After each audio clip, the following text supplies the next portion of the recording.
Hey guys, welcome back to my channel. We're going to be doing a speed review video today. I have a massive pile of makeup here in front of me that I'm going to try and breeze through. These are all things that I've tried out over the last like 4 months or so that I either only showed you guys briefly and never gave updated thoughts on, or maybe my thoughts have changed as I've used them a little bit more. I even have one product that I've had for, actually 2 products I've had for quite a while, and I have some things about them that I've kind of changed my mind on. So we're going to go through it all today. I'm going to try and just kind of quickly breeze through everything because there is a lot. But hopefully if there are products that you've seen me try in the past and you wonder what I ended up thinking about them, I hope that I cover it all. Before we get into it, I want to give you a special welcome if you are new here. Thanks for joining me today. I hope you enjoy this video. I hope you'll consider subscribing and make sure that your notification bell is turned on. But we've got a lot of things to get through, so let's get to it.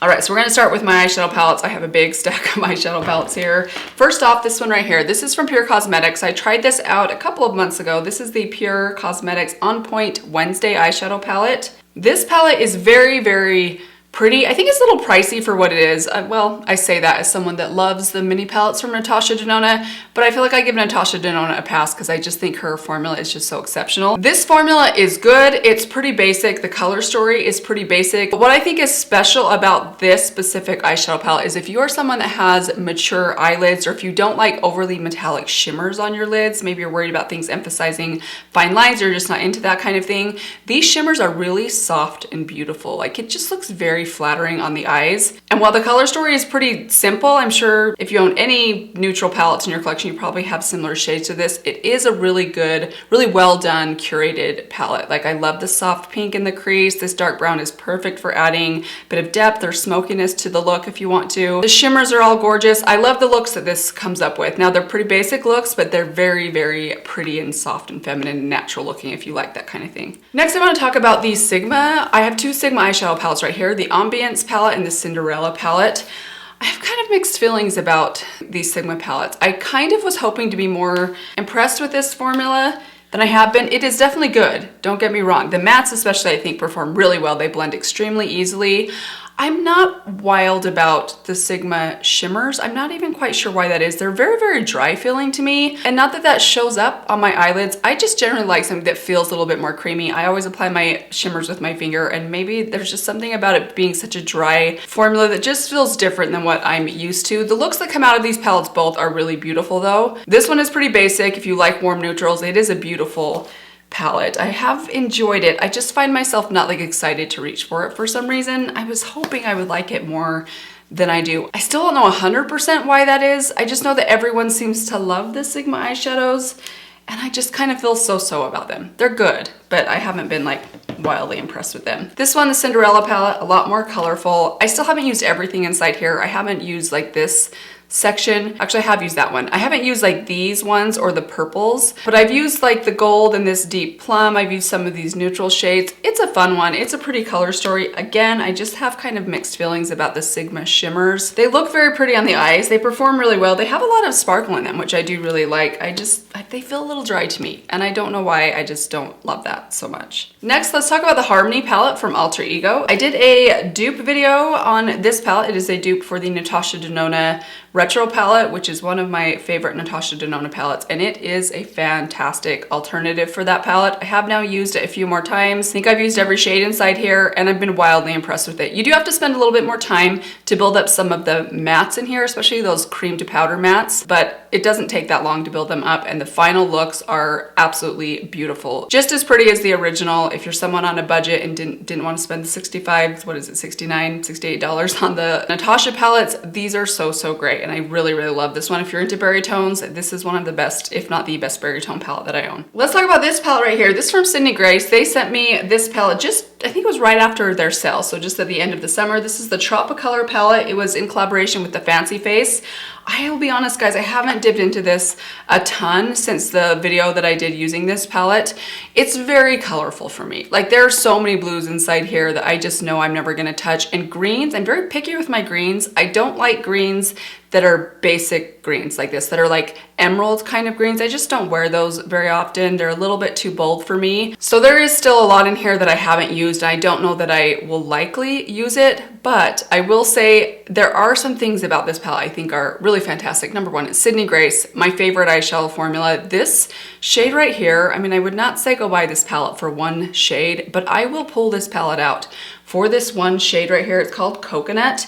It is such an interesting shade and formula. It's like a buttery yellow that has a very, very subtle sheen to it. It is beautiful on the inner corner and the inner lid. It brightens up any look. It goes with absolutely anything. I wish I could like clone that color and put it in every other palette that I own, because it's one of the most perfect inner corner, inner lid shades I've ever tried. It is so, so pretty. There are some really pretty neutrals in here. I love this berry here. Love these two bronze shades. I love the orange. I do love this bright pop of pink here. It's really fun. The yellow is really fun. This duochrome right here is so pretty. I should probably force myself to use this a little bit more, but because there's so many colors in here, I probably won't end up using this a ton, but we'll see. I know that I've had some Cindy Grace palettes before, the ones that she did in collaboration with Himtalia. Initially, I thought those were too colorful, but they have now turned out to be some of my favorite palettes in my collection. I'll just say, if you're into color, you're gonna love it. If you're not, I'd probably stay away from it. Let's talk about this palette. So I didn't even show you guys this palette. I ended up buying this during one of the days of the Ulta 21 Days of Beauty. This is from Morphe. This is the Macon Bank palette. It's just a very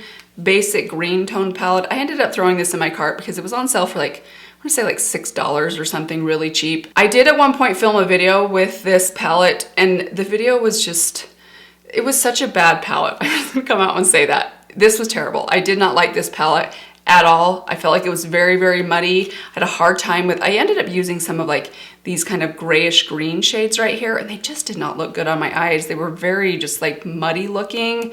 They all kind of like morphed together into this weird blob of grayish green that was not flattering at all. I was not impressed with this at all. I even went back into it one more time to use some of the like peaches and yellows, and those I didn't love either. One of the most disappointing palettes I've tried probably since the start of my channel. I know a lot of people love the Morphe palettes, but this one for me was just a total miss. Let's talk about the Anastasia Beverly Hills Rose Metals palette. Kind of feel like I gave this one a rougher review when I first tried this out in first impressions video. I know so many people are loving this palette, and it's highly rated, highly recommended by a lot of people. I do think the quality is fantastic. Initially, I was a little bit concerned about how rich and deep some of these shades were, and I do think the looks come off a little bit smoky. So if you like lighter, more natural looks, I mean, even this look today is a little bit on the smoky side. It's hard not to go a little bit rich with this palette, but the more that I've used it, the more it's kind of growing on me. But even though I'm coming around to this palette, I do think that most of the looks, and maybe it's just because the things that I end up selecting kind of end up looking the same. Like, I don't get a lot of variety out of this palette, whether I use the more like warm browns in the crease or some of the greens or kind of gray tone browns. Seems to all kind of look the same in the end. That's probably because I always end up putting this shade on my inner lid and this on my center lid. These two shades though, you guys, they're absolutely gorgeous. So these are, I am wearing both of these on my eyes today. So let me give them a swatch for you guys. So here is the darker metallic. This is one of the prettiest metallics. I initially thought this would be way too dark for me when I first swatched it, but it looks a lot lighter on the eye because it's so reflective than it does in a swatch. And then this is the lighter shimmer right there, which is absolutely gorgeous. It's like a really light kind of golden green. Very pretty, very sparkly. That's what I'm wearing on my eyes today, and then have some of the warmer browns up through my crease. And I love this look. Every look I do with this palette, I think the looks turn out beautiful. They all just kind of end up looking the same. Again, that's probably because of what I choose. It's a pretty palette. If you're into richer, slightly smoky, metallic kind of eyes, I think you'll love this one. I still think I prefer the Nouveau. Like, if I had to pick between this and the Nouveau palette, I'd probably go with that one because I kind of like the variety in that one a little bit more. But I will admit that this is a very beautiful palette, beautiful formulas, and pretty eye looks. I have a couple of bronzers I need to give you guys an update on. This one right here is from Kiko Milano. I tried this one out a very long time ago. I want to say like 8 months ago, and then I kind of forgot about it. I think this shade is just a little bit too light for me. It doesn't show up very well on me. This is the Happy Birthday Belize bronzer in 01 Honey. It's just a little too light, which is unfortunate because I think the formula is really nice, and this packaging, I mean, have you ever seen more beautiful packaging? This might beat my Hourglass packaging. It's so beautiful. It was a little bit pricey. I want to say this was around like $20. I just wish I would have got the darker shade that they had. I think that this is just too light for me and a little bit too warm. I also wanted to give an update on this bronzer that I've had for quite a while, but my thoughts have kind of changed on it more recently. This is from Anastasia Beverly Hills. This is their cream bronzer. This one is in the shade Amber. I am wearing this one on my cheeks today. I have been using this more recently, and I find it to be a little more orange than I remember it being. I think I mentioned recently that my bronzer shade preferences have kind of been changing lately, where some of my warmer bronzers I'm not liking as much as I used to. And I don't know if that's just my preferences are changing as I'm I'm getting older. Maybe it's because I've been using so much self-tanner that my old bronzer shades aren't working for me anymore. If you happen to watch my last empties video, you'll get that joke. But I just find this specific shade to be a little bit orange on me. I don't know if you guys are seeing that. I just feel like it's just not quite the right shade to match for me. I'm not opposed to a warmer bronzer, but warmer bronzers can be tricky. Sometimes they just go a little bit too orange. See, even that swatch I don't feel like looks that orange. I don't know. Do you guys think it looks weird? I just have noticed the last few times I haven't been loving this shade quite as much as I used to. Kind of unfortunate because I love the formula. You get a ton of product inside here. There's a full ounce of cream bronzer. I don't think I own any other cream bronzers that have even close to that much product, so this would last me a lifetime. They do have a lot of other shades. I'm sure I could find one that was more suitable for me, but this one personally for me is just not quite working right now. Let's talk about a couple of concealers. I want to give an update on my NYX Bear With Me Serum Concealer. I mentioned that I didn't love this one a ton, specifically for my under eye area. I still kind of feel that way. I don't love how this looks underneath my eyes. It tends to settle into my fine lines and kind of makes them look dry and extra lined, but I do love how this looks on the rest of my face, and I love the packaging of this. I am usually not a big fan of pumps, but this is one of like the best performing pumps that I have in my entire collection. You can really control how much comes out, whether you want to do just a tiny amount or like a full pump. Mechanically, it's really, really great. It's such a hydrating concealer. Wow, that looks way too light for me. But I do really like this, like on the center of my face, kind of like around my nose. It's probably too light to use on the perimeter of my face right now, but the formula is really nice. I just for some reason don't love how this looks under my eyes, but I'll still use it on other areas of my face. I also want to update you guys on the L'Oreal True Match Eye Cream in a Concealer. I have such mixed feelings about this. It has taken me forever to figure out if I like this concealer or not. What I think I've determined is I like that it's super hydrating. It's very, very thin, but you do not get a lot of coverage out of this for that reason. If you don't need to cover a lot, maybe you have more mature skin, you don't like something too heavy, you'll probably love this because it is one of the thinnest consistency concealers I've ever tried. I just wish it gave a little bit more coverage, and obviously that's because it's so thin. It's not gonna, it's more of an eye cream, I would say, than it is a concealer. So this is more for those of you that don't have a lot to cover or you just don't like heavy makeup. It's not bad, it's just not the coverage that I need out of my concealer. And this right here, the Revlon Colorstay Skin Awaken Concealer.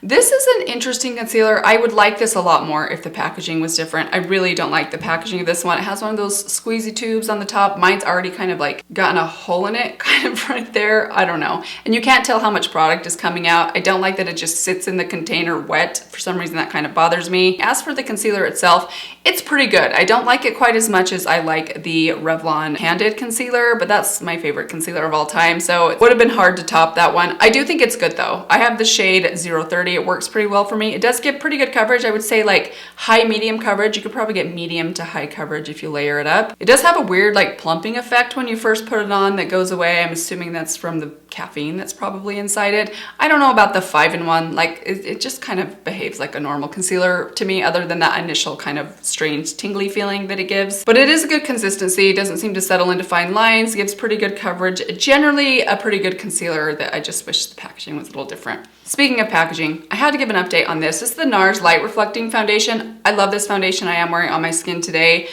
but I had a mishap with this one. I have mentioned that this is one of those foundation pump situations that's given me trouble. I also have trouble with my ABH one, but this one recently, I pulled it out of my drawer. So my foundations stay in my drawer like this. They all kind of lay down flat like that. I opened up the lid and it was like all over the lid. A ton of the product leaked out. So it ends up leaking out between where the pump goes down and like where the twisty lid is, like that little gap right there. I don't know why. I've tried like messing with it a few times. I guess I just need to leave it standing upright, but even then it starts to like over time like squirt out of the top, which drives me crazy. I almost just maybe need to abandon even using the pump and just open it and use it like this. I just think that's so unfortunate. I mean, NYX can come up with a near flawless mechanically pump. Why is my NARS one so bad? It's very likely that I just got a bad pump, but I think it's unfortunate because I haven't even used this thing up quite halfway. I love the foundation itself. It just is so messy because that pump doesn't work very well. I want to give an update on the Undone Beauty water blushes. I raved about these a couple times over the last couple months, and I still have great things to say about these. I feel like these are very underrated, very interesting blush formula. If you like a cream or liquid blush, these are kind of like a blush tint. They're more of a gel-like consistency, but they stay in place forever. This is the one that I'm wearing on my skin today. This is the one in the shade Peach. Here's a swatch right there. It is absolutely beautiful. You do need a brush to apply this though. I've tried it with my fingers and with a sponge. Neither of those worked because it kind of sets down instantly when you put it on your face. So if you don't blend it out within like 2 seconds or apply it weird, it's gonna get very streaky or patchy. A brush is definitely the way to go to apply these. But once they're on, they will not budge, honestly.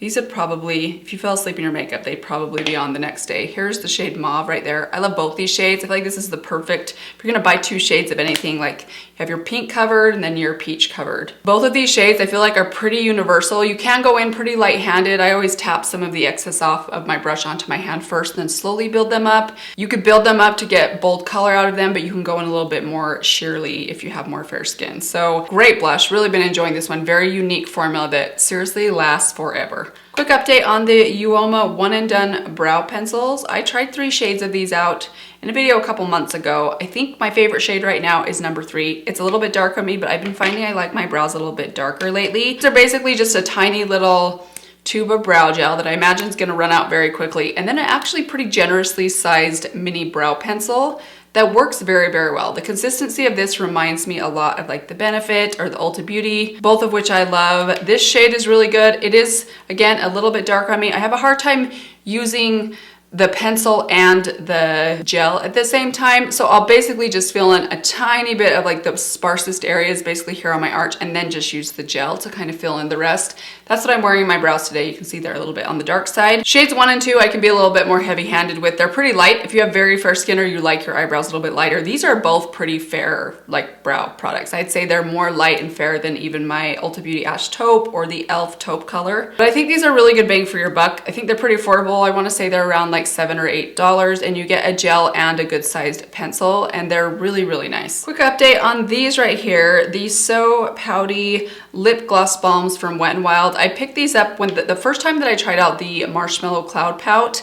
I picked both of these up and I'm kind of not impressed with these at all. Number one, they were kind of pricey. They were like almost $5 a piece at my Walmart. Normally Wet n Wild products are like way cheap at Walmart. And I assumed because these are just basic balms, they'd be a little bit on the cheap side. They are very, very waxy. So I'd say if you like a lip balm that's a little bit more thick and kind of waxy like, maybe you'd like these.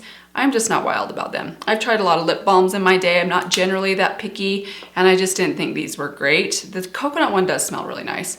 I will hand it that. So this one I'm gonna keep on my desk. Like if I really just need to throw something on my lips, they're suitable. I'm not gonna use them. They're just not the best lip balms I've ever tried. I think my normal basic blue chapstick is probably better than those. Sorry, Wet n Wild. We've had a lot of wins this year, but that one, not so much. Just a couple more things. This right here, this is the JCat Beauty Pearl Luminizer. This is a very white-based highlighter. I don't imagine that this will work for many people that have deeper skin than me, unless you like a stripe of white on your skin.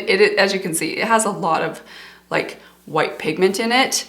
It does give this really pretty sheer, like luminescent quality, but if you do have very fair skin, I know people that have in my life that have very fair skin and have a hard time finding highlighters that are light enough for them, you're gonna love this because it is very, very, very light and it gives this very subtle, pretty pearly glow. I love the formula of it. I just wish it was not quite so white-based for me. Last review is for the Kerastase hair oil. I bought this after Jessica Braun raved about it. I've had this for a while. I've had it for about 6 or 8 months.